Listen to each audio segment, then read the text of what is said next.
Somebody once asked me what the acronym A.M.D.G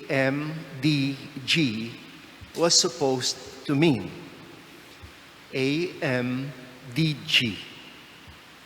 He said he kept hearing it from a priest whom he is sort of idolized. He noticed that whenever he expressed admiration for anything that this priest said or did, the priest always replied with A.M.D.G. while pointing his finger to heaven.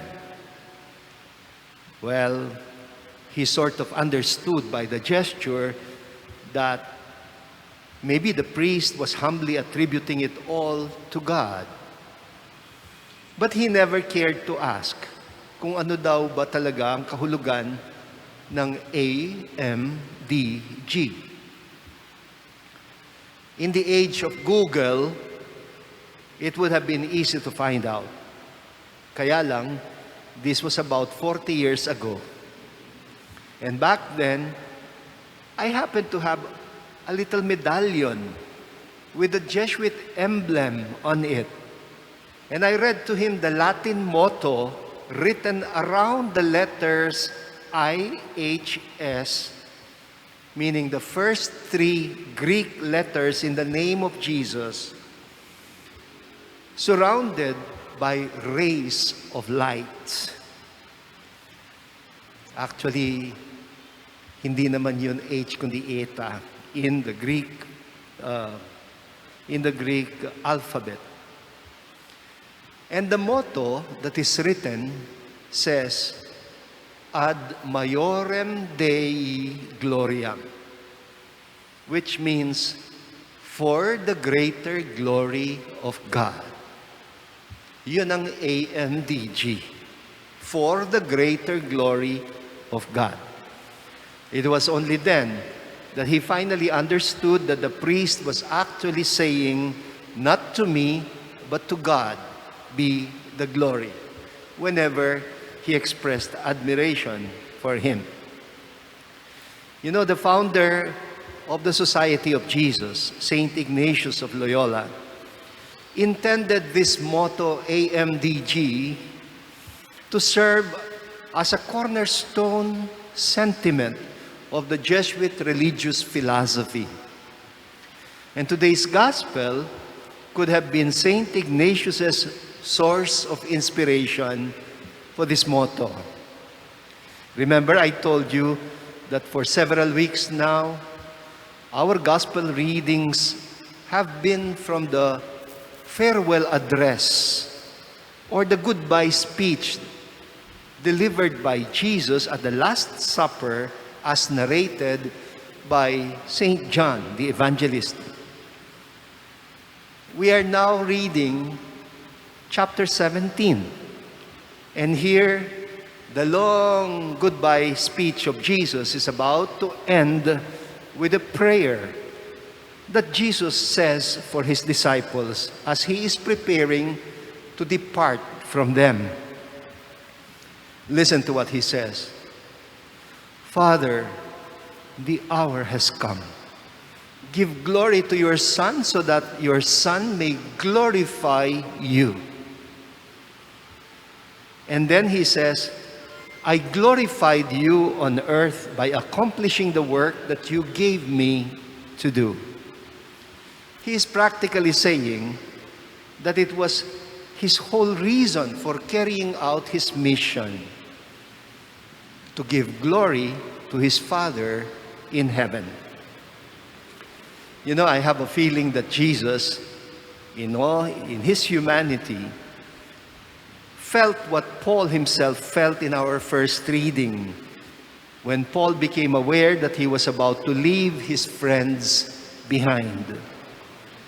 Kasi one of the most common human tendencies in this world is to become so attached to the people we love or the people we serve, such that we find it difficult to let go when the time comes for us to go or to part from them. Masyado tayo nagiging kapit-tuko. Hindi tayo makabitaw.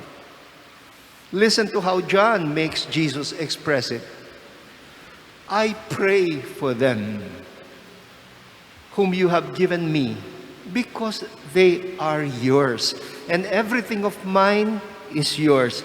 And everything of yours is mine. Parang kanta, di ba?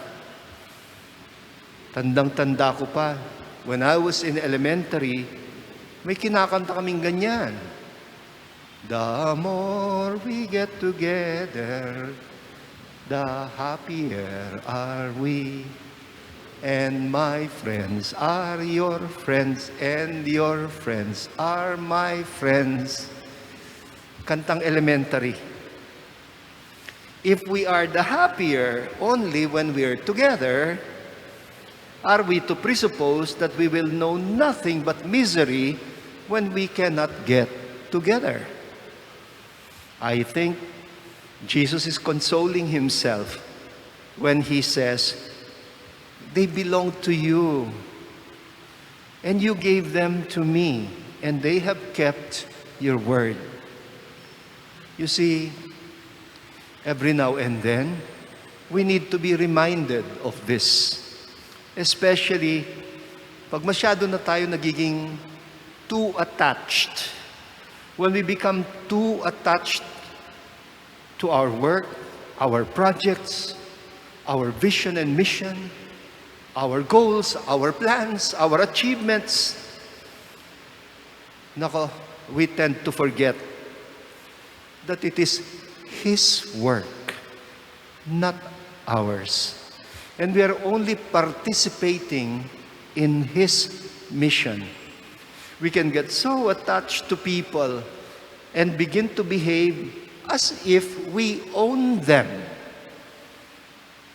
We love to say, my wife, my husband, my children, my family, my loved ones, my friends. And we don't realize it is this kind of possessiveness that often makes us forget that they don't belong to us. They belong rather to God, like we all do. Perhaps this is what Jesus also meant when the reason Jesus appeared to the disciples by the Sea of Tiberias. Remember that scene in John chapter 21 when Jesus asked Peter, "Do you love me?" And as soon as Peter answered, "Yes, Lord, I love you," the rejoinder followed. "Feed my lambs. Tend my sheep." He said, "Feed my lambs." He did not say, "Feed your lambs." He did not say, "Tend your sheep." No, they don't belong to us. They belong to Him. I often say this to our priests whenever I have the occasion and when I hear them say, "My parishioners, my flock," I usually say, wait a minute. They are not yours. They belong to the shepherd,